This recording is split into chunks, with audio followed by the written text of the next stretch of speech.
Good morning,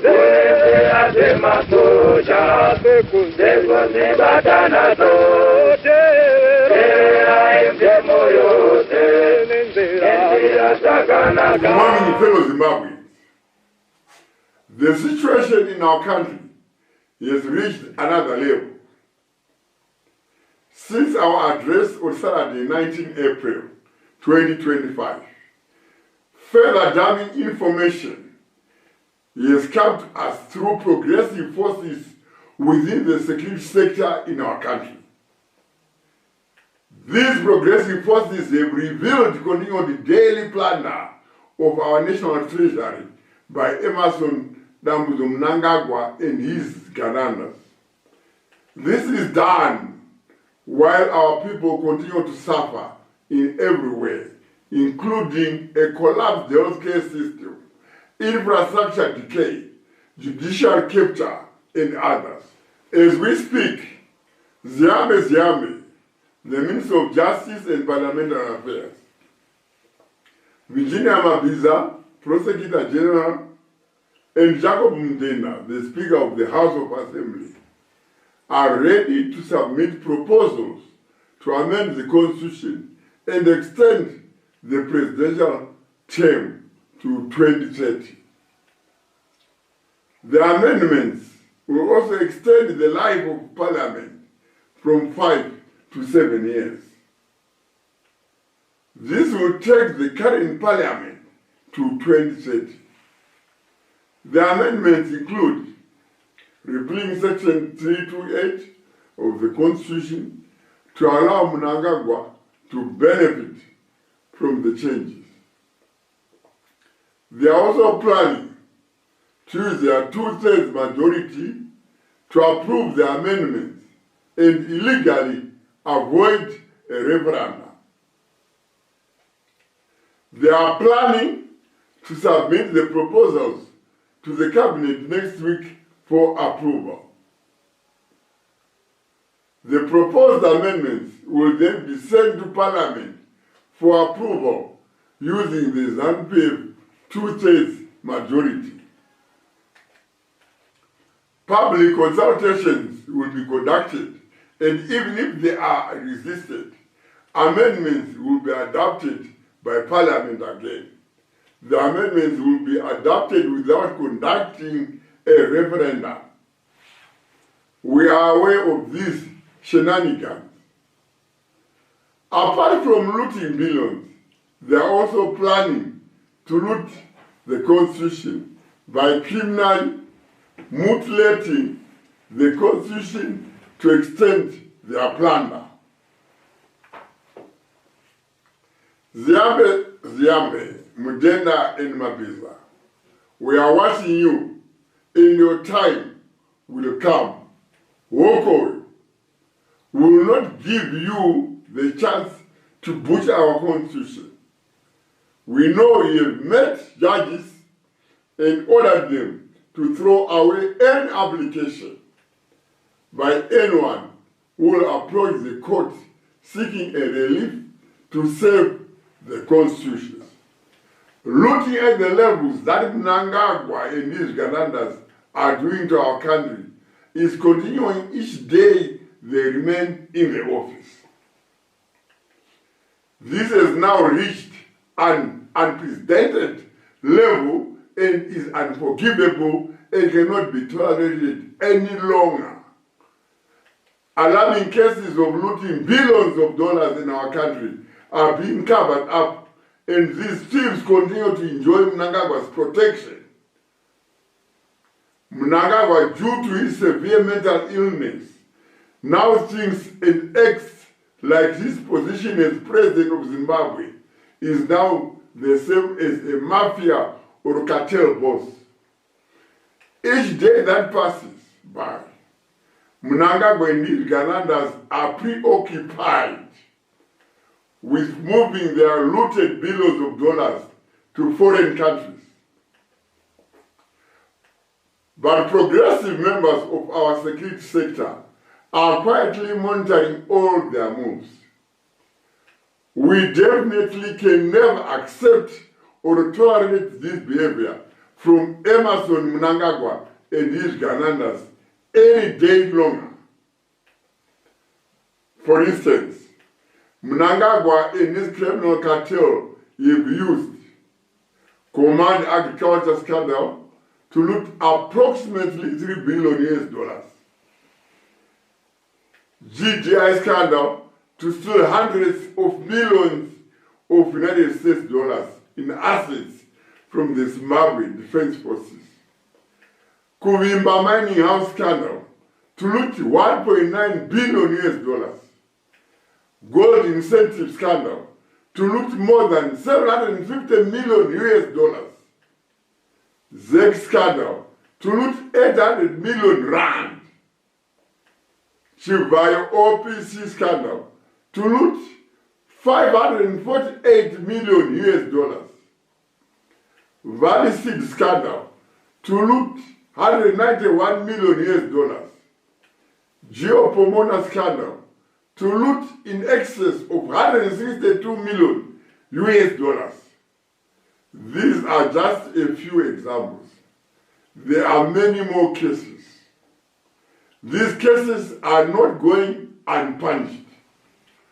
Our progressive security sector members who have been investigating these cases have recommended immediate arrest and prosecution of these criminals.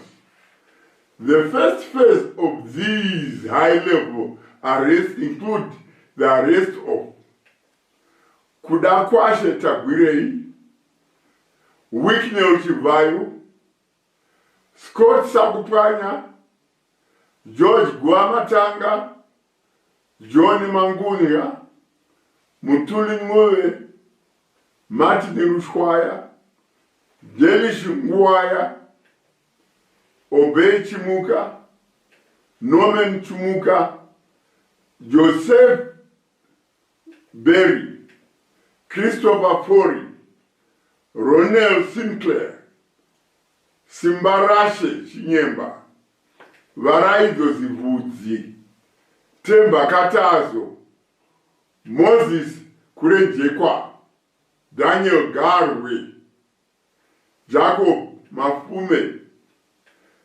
Owen Mudanguwe, Ziambe. Zimbabwe cannot function any day longer if Mnangagwa is still occupying that office at State House as president. With his severe mental illness and surrounded by his criminal cartel and family, who are continuing to steal our national treasure each day, the situation can only deteriorate each day. In that regard, the national shutdown we announced on Saturday for Tuesday and Wednesday, 22 and 23 April 2025, will now only end when Emerson Mnangagwa is vacated the office of President of the Republic of Zimbabwe. The shutdown will end when all members of his criminal cartel we have identified and announced here are behind bars. Fellow Zimbabweans, do not be afraid and do not be intimidated. I have held several consultations and taken guidance and instructions from the progressive leadership of the security sector. We have agreed that progressive units of the security forces will be deployed across the whole country to help the people in the revolution to remove Mnangagwa and his criminal cabal.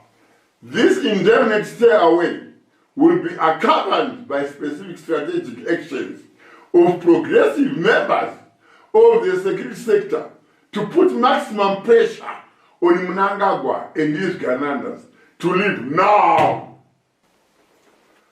All progressive security forces have clear instructions to arrest on sight all members of the Canada cabal whose names I've called out. However, this list is not exhaustive. There are many more. The Ganandas that we are going to weed out under the new government. I also urge you, members of the public and fellow Zimbabweans, to effect citizen arrest on all Ugandans that you come across. Don't hesitate. Fellow Zimbabweans, we know that as we stay home, we will fall hungry and our food stocks will diminish. We call upon all wholesalers of foodstuffs and all stores to feel free to help the people and keep a record of the stock we have released. The process should be witnessed by at least 5 senior managers and put in writing. The new government will compensate you after verification of your pre-shutdown inventory. This is good for you because under the criminal cabal of Mnangagwa, we have lost so much from poor economic policies, bad governance, and looting. Surely, if Mnangagwa can play weakness to 500 million US in less than 12 months in corrupt tenders, what business can you say you are running in such corrupt Mobutism? We would like to thank you, the people of Zimbabwe, for your continuous support, and specifically, let's thank progressive members of our security forces, judiciary, parliament, and senate, who have stepped up and joined our efforts. With this, we'll achieve this critical cause of removing Mnangagwa and his criminal cartel from the State House of Zimbabwe. We know how difficult it is for you to do your job because of corrupt elements in the ZRP, ZAC, Parliament, Senate, and the judiciary. As the people of Zimbabwe, we shall assist you in seeing through the hard work you have put in seeking justice and bringing to account all perpetrators of this unprecedented looting that our country has never witnessed in its 45-year history. No matter what, always strive to stand on the right side of history and let's stay the course. So, the national shutdown we announced is now indefinite. It will only end when Emerson Mnangagwa is vacated the office of the President of the Republic of Zimbabwe and all members of his criminal cartel are behind bars. This effort and this national shutdown will not stop until we have a new government in the State House. Enough is enough. Fellow Zimbabweans, we will serve this effort once, but emerge out of it with our freedom and independence. We are coming out of it with a better future for all Zimbabweans. Muri Zimbabwe, ndinokukumbirisai garai mudzimba vachengetedzi verunyararo vanenge vainemwi vachikuchengetedzai nyaya dzezvekudya. Muchaziviswa kuti munenge muchitora kupi chikafu kuti musava nenzara. Saka muri yeZimbabwe ndinoimba kuti zvatataurirana mazvinzwisisa. Zviganada ngazvisungwe, mapuhwa masimbe kuti pamunenge masangana nazvo zviganada munozvibata. Ndatenda. God bless you and God bless Zimbabwe.